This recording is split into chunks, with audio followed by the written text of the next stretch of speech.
Rehana B. তোমার নাম? আশিয়া খাতুন। তোমার? লিলি খাতুন। তোমার? সুমায়া বিশ্বাস। তো আজকে বাংলা পরীক্ষা ছিল, কেমন দিলে?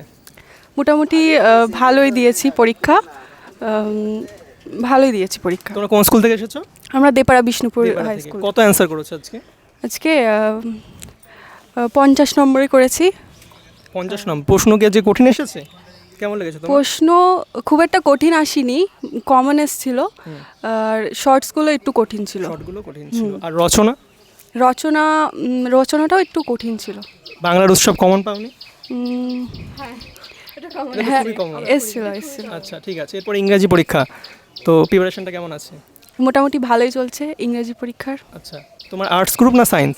Arts group. আর্টস। তো ভবিষ্যতে তোমার কি হওয়ার পরিকল্পনা আছে? ভবিষ্যতে আমার টিচার হওয়ার। টিচার হওয়ার? কোন সাবজেক্ট নিয়ে? আমার ইংলিশ নিয়ে। ইংলিশ নিয়ে। ঠিক আছে, বেস্ট অফ লাক। তাহলে এরপরে তো তোমার যেহেতু টিচার হওয়ার পরিকল্পনা আছে, তো এরপরে ইতিহাস অনার্স নিয়ে ইংলিশ নিয়ে পড়বে বলে না? ইংলিশ নিয়ে। তো এর সাথে সাথে তুমি ডিএলএডটা করে নিতে পারো, ডিএলএডটা করে নিতে পারবে 12 পর, তাহলে সময়টা বাঁচবে। ঠিক আছে, ঠিক আছে। বেস্ট অফ লাক ভবিষ্যতের জন্য। Thank you.